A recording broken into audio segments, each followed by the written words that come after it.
இந்த வீடியோவில் நம்ம என்ன பார்க்க போகிறோம்னா Bajaj maxima Z CNG 2026 April மாதம் புது வண்டி ரேட்டு, வண்டியில் என்னென்ன ஃபியூச்சர் இருக்குது, நீங்கள் ஃபைனான்ஸ் போகிற மாதிரி இருந்தால் டவுன் பேமெண்ட் எவ்வளோ கட்டணும், மாதமான இஎம்ஐ என்ன கட்டணும், உங்களுக்கு அட்ரஸ் ப்ரூஃப் என்னென்ன தேவை கேட்குறாங்க, அதாங்க பார்க்க போகிறோம். இந்த வீடியோ நீங்கள் கடைசி வரைக்கும் பாருங்கள்.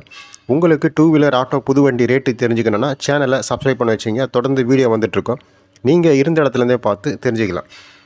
வாங்க வீடியோக்குள்ளே போயிடலாம். வண்டி மேக்ஸிமம் பவர் 7.3 கிலோவாட்ஸ் கொடுத்துருக்காங்க. Engine CC 236.2 CC. வண்டி மைலேஜ் 30லேருந்து 40 கிலோ வரும் சொல்லியிருக்காங்க. வண்டி எடுத்தவங்க மைலேஜ் எவ்வளோ வருது சொல்லிட்டு கமெண்டில் போடுங்க, தெரியாதவங்க தெரிஞ்சுக்கிட்டோம். சிஎன்ஜி டேங்க் கெப்பாசிட்டி 5லேருந்து 6 கிலோ பிடிக்கும் சொல்லியிருக்காங்க. Engine type 4 stroke oil cooler type கொடுத்துருக்காங்க. Emission norms BS VI type கொடுத்துருக்காங்க. மேக்ஸிமம் டார்க்கு 16 NM கொடுத்துருக்காங்க.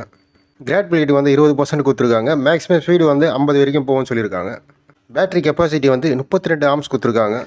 Product type L3M low speed passenger auto கொடுத்துருக்காங்க. டிமென்ஷன் ஓவரால் லென்த்து 2825 mm கொடுத்துருக்காங்க. ஓவரால் வித்து 1350 mm கொடுத்துருக்காங்க. Overall height 1780 mm கொடுத்துருக்காங்க. Ground clearance 194 mm கொடுத்துருக்காங்க.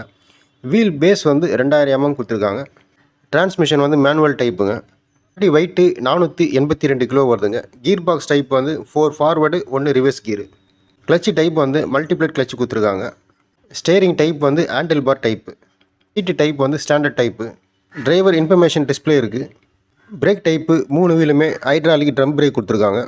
Tyre size 4.00 -10 6 PR கொடுத்துருக்காங்க. Battery volt 12 வோல்ட்டுங்க. வண்டியில் 2 அப்டேட் கொண்டு வந்திருக்காங்க.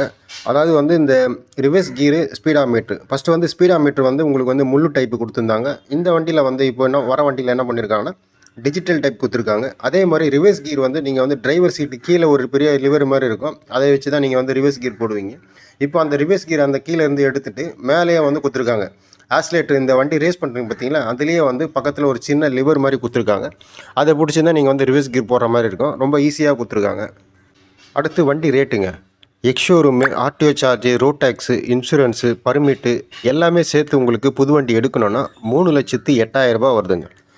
ஃபைனான்ஸ் அடுத்தது நீங்கள் ஃபைனான்ஸ் நீங்கள் போகிற மாதிரி டவுன் பேமெண்ட் 40,000 ரூபா கட்டினீங்கன்னா ஃபைனான்ஸ் புது வண்டி எடுத்துடலாம். 40,000 ரூபா நீங்கள் கட்டினா மாதமான இஎம்ஐ எத்தனை மாதம் நீங்கள் கட்டினா 48 மாதம் வருதுங்க. 48 மாதம் நீங்கள் ஃபைனான்ஸ் போட்டிங்கன்னா மாதமான 9,235 ரூபா கட்டுற மாதிரி வருங்க. நீங்கள் ஃபைனான்ஸ் போகிற மாதிரி இருந்தால் என்னென்ன ப்ரூஃப் கேட்குறாங்கன்னா Aadhaar card, PAN card, gas bill, bank statement 3 மாதம் ஸ்டேட்மெண்ட்டு கேட்குறாங்க. ஃபோட்டோ 4 கேட்குறாங்க. சில இடத்துல சூரிட்டி கேட்குறாங்க. சூரிட்டி உங்களுக்கு ஜாமீன் போகிறவங்க அவங்களோட ஒரு ஆதார் கார்டும் கேட்பாங்க. நீங்கள் பேங்க் ஃபைனான்ஸ் போகிற மாதிரி இருந்தால் சிபில் ஸ்கோர் நல்லா இருந்ததுன்னா உங்களுக்கு டவுன் பேமெண்ட்டு கொஞ்சம் கம்மியாக கூட உங்களுக்கு இப்போ 40,000 ரூபான்றது 30,000 ரூபா கூட நீங்கள் வண்டி புது வண்டி எடுத்து ஃபைனான்ஸ் போட்டுக்கலாம். சிபில் ஸ்கோருக்கு ஏற்ற மாதிரி உங்களுக்கு டவுன் பேமெண்ட் கம்மியாகும், அதிகமாகும். இந்த வீடியோ உங்களுக்கு பிடிச்சிருந்தா லைக் பண்ணுங்கள், ஷேர் பண்ணுங்கள், சப்ஸ்கிரைப் பண்ணுங்கள், கண்டிப்பாக ஃபாலோ பண்ணுங்கள்.